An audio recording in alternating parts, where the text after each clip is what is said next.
দিল্লীত চলি থকা কৃষক আন্দোলনলৈ মহাসংঘৰ পূৰ্ণ সমৰ্থন।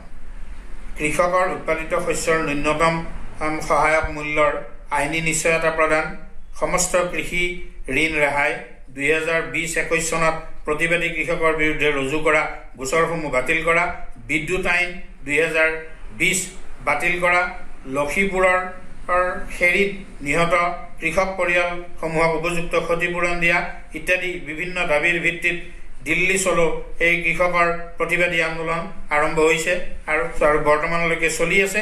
সংযুক্ত কিষাণ মৰ্চা আৰু কিষাণ মজদুৰ মৰ্চাৰ নেতৃত্বত এই কৃষক আন্দোলন আৰম্ভ হৈছে। দেশৰ বিভিন্ন প্ৰান্তৰ 350টা সৰু ডাঙৰ কৃষক সংগঠনে এই সংগ্ৰামত জড়িত হৈছে। উত্তৰ প্ৰদেশ, হাৰিয়ানা, পঞ্জাৱৰ কৃষকসকলে 2500 ট্ৰেক্টৰ আৰু 500 গাড়ীত 6 মাহৰ খাদ্য সামগ্ৰী লৈ এই আন্দোলনত অংশগ্ৰহণ কৰিবৰ কাৰণে পৰ্যায়ক্ৰমে সমবেত হৈছেহি। জনগণ বিৰোধী অত্যাচাৰী কেন্দ্ৰীয় চৰকাৰে প্ৰতিবাদী কৃষকৰ বিৰুদ্ধে এটা কৃষকৰ যিটো গণতান্ত্ৰিক আন্দোলন তাৰ বিৰুদ্ধে ড্ৰোনৰ জৰিয়তে কন্দুৱা গেছ প্ৰয়োগ কৰিছে, পানী হিলৈ নিক্ষেপ কৰিছে, লাঠিচালনা কৰিছে। ই অত্যন্ত দুৰ্ভাগ্যজনক আৰু পৰিতাপৰ কথা। আৰক্ষীৰ সৈতে টনাজোৰা হতাহতি হোৱাৰ ফলত বহু কৃষক ইতিমধ্যে আহত হৈছে। এগৰাকী কৃষকে ইতিমধ্যে মৃত্যুবৰণো কৰিছে। কিন্তু কোনোপধ্যেই কৃষক শান্ত নহয়। দাবী পূৰণ হ'লেহে শান্ত হ'ব। দিল্লী পুলিচে কৃষকসকলৰ যাতে দিল্লীত উপস্থিত হ'ব নোৱাৰে তাৰ বাবে ঠায়ে ঠায়ে কংক্ৰিটৰ বেৰিকেড সৃষ্টি কৰিছে। আনকি ঠায়ে ঠায়ে তেওঁলোকে ৰাস্তাত গজাল মাৰি যাতে কৃষকসকলে আগুৱাই যাব নোৱাৰে তাৰো প্ৰতিবন্ধকতাৰ সৃষ্টি কৰিছে। সমগ্ৰ দিল্লীত 12 মাৰ্চলৈকে 144 ধাৰা জাৰি কৰিছে। কিন্তু কৃষকসকলে যথেষ্ট দৃঢ়তাৰ সৈতে এই সকলো বেৰিকেড, সকলো বাধা উফৰাই তেওঁলোক গৈ দিল্লীত উপস্থিত হৈছে।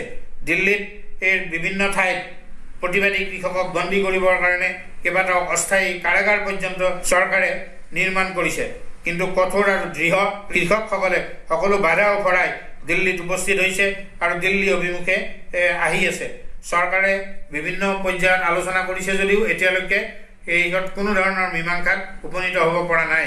এইটো অত্যন্ত দুৰ্ভাগ্যজনক কথা যে কৃষকসকল হ'ল দেশৰ ধৰণী স্বৰূপ।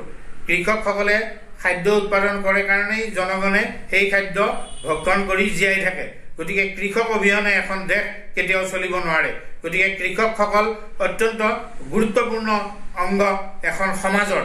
গতিকে আজি সমগ্ৰ ভাৰতৰ কৃষকৰ এই আন্দোলনটো ন্যায়সংগত আৰু যুক্তিসংগত আন্দোলন আৰু কৃষকসকলক সন্মান জনাই দেশৰ ধৰণীস্বৰূপ কৃষকসকলৰ প্ৰতি আন্তৰিকতাৰ সৈতে এই সমস্যা সমাধান কৰা উচিত। নহ'লে এই কৃষকৰ এই বিদ্ৰোহেই এটা ব্যাপক গণবিদ্ৰোহত ৰূপান্তৰ হ'ব আৰু ভাৰতৰ অত্যাচাৰী শাসকক শাসন কৰাৰ ক্ষমতাৰ পৰা আঁতৰাই পেলাব। গতিকে এই ক্ষেত্ৰত সমস্ত জনগণেও কৃষকসকলক সহায় কৰা উচিত। শ্ৰমিক কৃষকসকলক সহায় কৰাটো সকলো জনগণৰে দায়িত্ব আৰু কৰ্তব্য।